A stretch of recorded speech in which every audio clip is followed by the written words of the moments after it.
Judge Bruce is 75 years old and he's the longest serving circuit judge.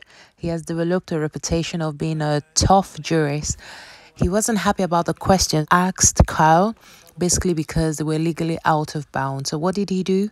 He sent the jury out. You could see that he was trying to compose himself. He was already upset. The defense team were not happy as well with the questions being asked. So this is what they said. Forgetting the court's rulings or attempting to provoke a mistrial in this matter. He knows he can't go into this, and he's asking the questions. I asked the court to strongly admonish him, and the next time it happens, I'll be asking for a mistrial with prejudice. First of all, Your Honor, this was the subject of a motion. I'm well aware of that, and the court left the door open. Yeah, oh dear, wrong thing to say. For me, not for you. My understanding of You should have come and asked for reconsideration. You did on the one motion, and in fact, I granted your motion for reconsideration. That was not our motion. Excuse me. I did. I granted. We did not move that to was reconsider. their motion. We have not filed any motions to reconsider in this case. That was their motion for reconsideration, which I denied. But I said I denied it, or I indicated a bias towards denial is what I did. Held it open with a bias towards denial. Why would you think that that made it okay for you, without any advance notice, to bring this matter before the jury?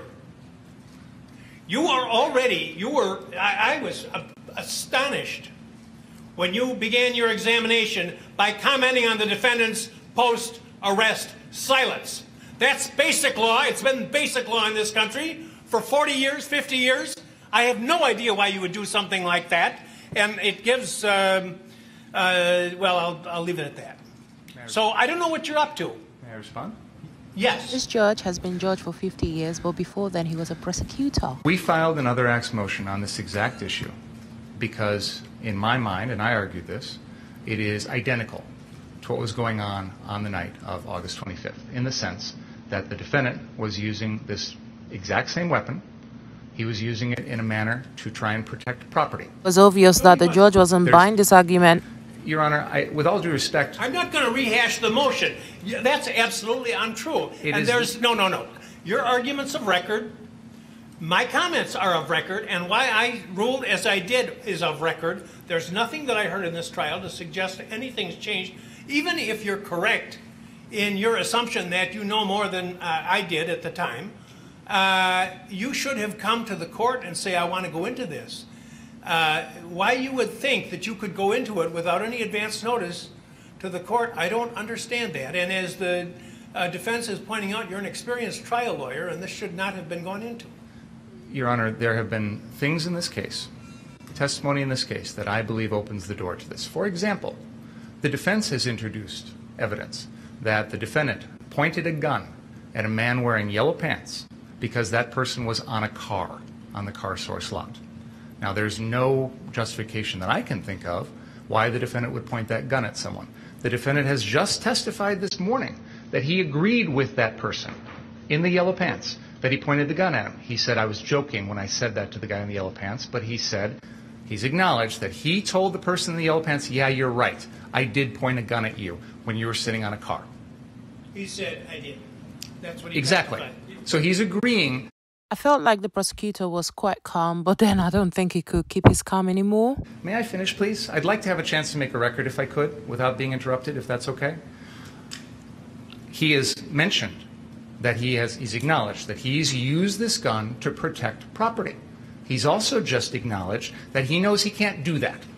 I am attempting to impeach him now with the prior August 10th incident, 15 days prior, involving the same gun, where he is threatening to use that gun to protect property. It goes... He had the gun with him. Your Honor, he is saying he wished he did so he could shoot people. You know, there's a lot of difference between commenting about something when you haven't got a gun and threatening someone when you do. You know, it's interesting, Your Honor, because the entire defense theory in this case is Joseph Rosenbaum, who was unarmed. I want you to tell me what the defense theory of the case is. I want... May I respond to what you just said, Your Honor? I'd like to respond to what you just said. I apologize, Madam Court Reporter, but I'd like to try and make a record without anyone interrupting me, if that's okay. I believe that there is a central part of this case that Mr. Rosenbaum is making threats that he has no ability to carry out. So, to your point, Your Honor, you're arguing that this August 10th incident, one aspect of why you don't believe it's relevant is the defendant didn't have the gun with him. This case is about someone who didn't have a weapon, and yet the jury is being told because of those threats, that means the defendant has to defend himself.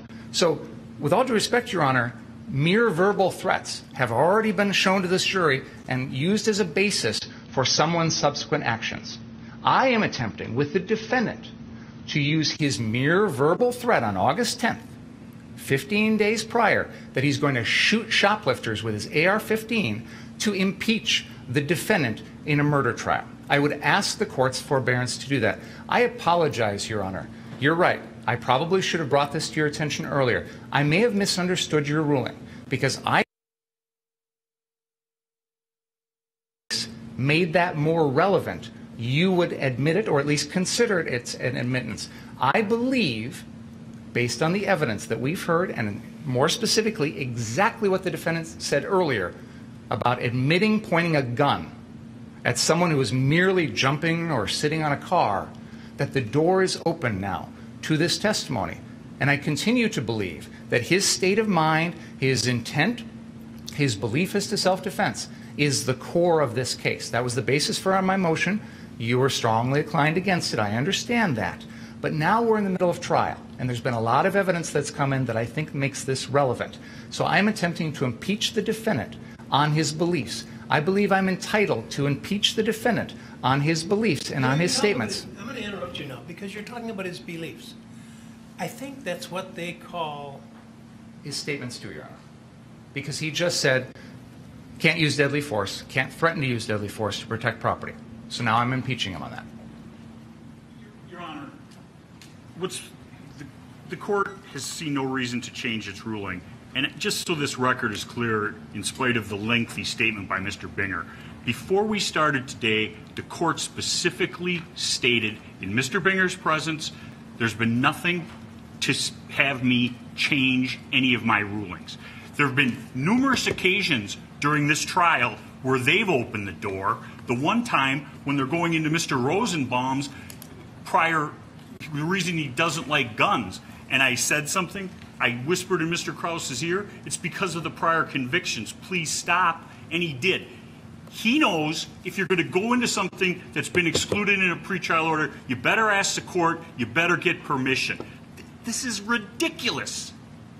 It wasn't excluded, Your Honor. You know why it was excluded in the first place? Because it was propensity evidence. That is exactly what 90404 is designed to prevent. You're talking about his attitudes. His attitude is he wants to shoot people. Now, I've admitted that kind of evidence in other trials when it's been appropriate. I didn't admit it in this case because, to me, what I've heard in this trial, and by the way, Mr. Richards absolutely correctly points out that just hours ago, I said I had heard nothing in this trial to change any of my rulings. So why? Testimony, Your Honor. Pardon me? That was before the defense testimony. Don't get brazen with me. You knew very well. You know very well that an attorney can't go into these types of areas when the judge has already ruled without asking outside the presence of the jury to do so. So don't give me that. That's number one. Number two, this is propensity evidence. I said at the time that I made my ruling, and I'll repeat again now for you, I see no similarity between talking about wishing you had your AR gun, which you don't have, so that you could fire rounds at these thought to be shoplifters, and the incidents in these cases, which are not, there's nothing in your case that suggests the defendant was lying in wait to shoot at somebody or reflecting upon the shooting for a vast amount of time. Every one of the incidents involves matters that involve seconds in time.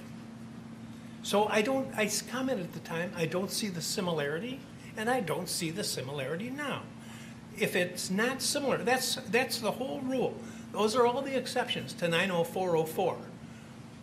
Check the authorities. Wigmore and evidence. Judge Weinstein.